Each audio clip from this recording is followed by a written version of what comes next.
Well, ultimately, it comes down to why did he have all that secret stuff at Mar-a-Lago? I know his team has said that they declassified it, but that's news to the agencies that those documents belong to. Steve Doocey, who, make no mistake about it, he is a right-winger, he is conservative, he has been at Fox News forever. But every once in a while, he decides to switch things up and actually ask some tough questions in regard to Donald Trump's conduct. And in this case, he's talking to Governor Kristi Noem of South Dakota about Trump's handling of classified documents. Kristi Noem, of course, is a Trump lapdog and will provide cover for him no matter what he does. And Doocey apparently wasn't having it in the context of this interview. So let's watch more of it. And Governor, he had apparently 3 classified documents in his desk. And then the stuff, as Brian detailed on the floor, it shows 5 yellow folders marked top secret and another one that says secret SCI, which means sensitive compartmentalized information. Those are the biggest secrets in the world. Why would he, and apparently the former president went through them in January. Why wouldn't he say, oh, you know what? I really need to turn that back over. Why'd he have all that stuff at Mar-a-Lago? Well, that's why I think it's important that this is transparent and that we do have someone who's outside of the DOJ looking at this and talking to people. What is this information? We don't know what was in there. We don't know. I believe President Trump declassified all this information. Let's find out really what the process is, what is right, what's precedent that other presidents have followed, and make sure that this is done correctly. Governor, I don't think any president has ever carted off that many documents to their house after they left the presidency. Yeah, look, I don't say this often. Doocey's right. Yeah, he's really Doocey's right, okay? And the declassification garbage that Noem is repeating, regurgitating here is nonsense. It's already been debunked so many times.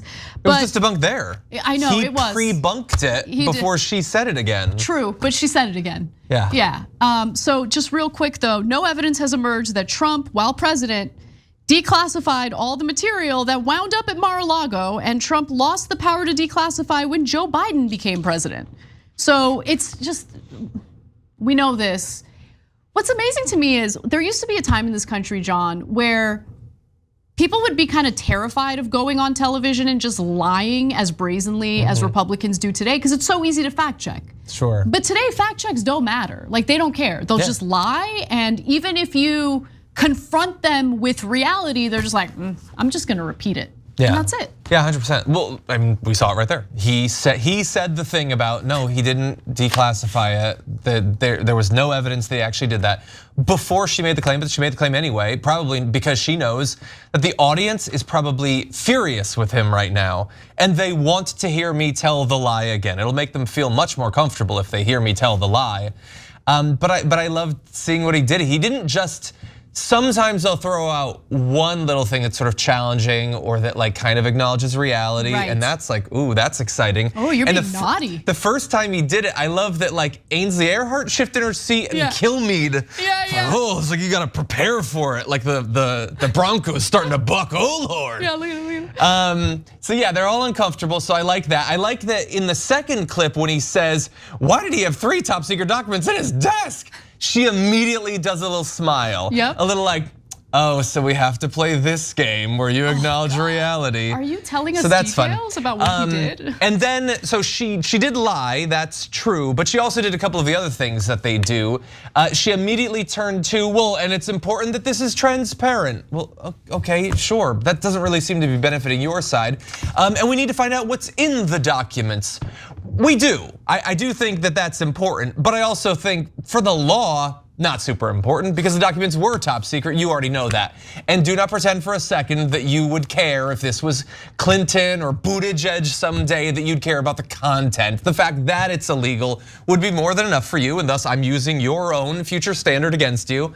And then she also said, and let's also look into the precedent of other presidents, because maybe we can find something that we can stretch to try to make it seem as if, well, this is only as bad as what, I don't know, Johnson did. Like, the law only matters if we can never find another person who did it, and even then we'll come up with something. So he's He's doing what he's supposed to do, and he's also demonstrating that sometimes saying the thing you're not supposed to say is so freeing that he double dipped and triple dipped. And by the end, the last thing he said, he was sort of smiling. Like he was happy with himself and he's like, oh my God, I am being so naughty today.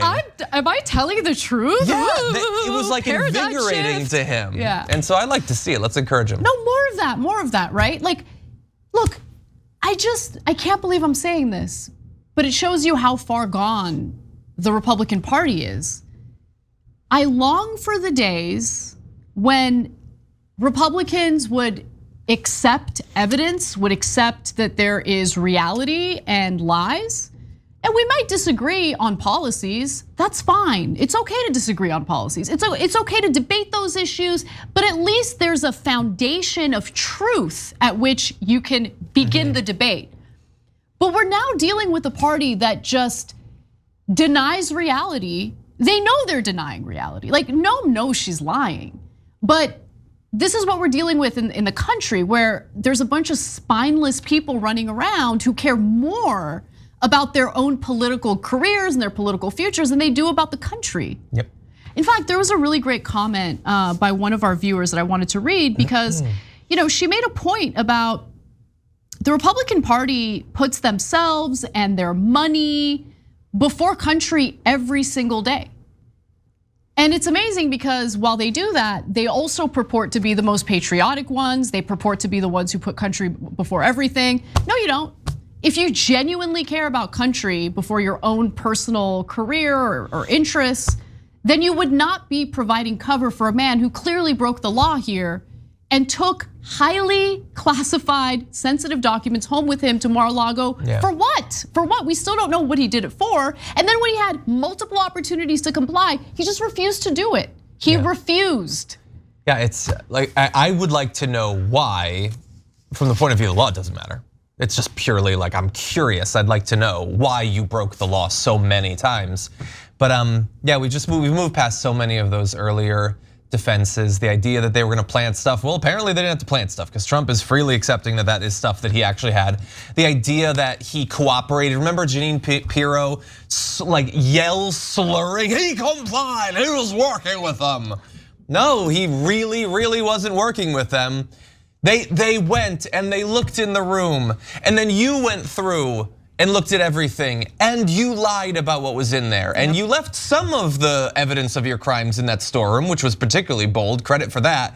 But then you took some of it and apparently moved it to your desk or to wherever. You were obviously trying to evade their attempts to find this stuff. But there's no question about whether the law was broken. We've seen the piles of evidence and there was no question that he knew that he was breaking the law because he was working so hard to try to hide the fact that he was. We're past all that stuff. To be fair to Trump, he is really smart because in the case there would be a raid, he knew that the FBI agents would never look in his desk. Like dumbest, I can't get over how dumb he is. Like he's just not. He's not bringing his best. No. Okay. No.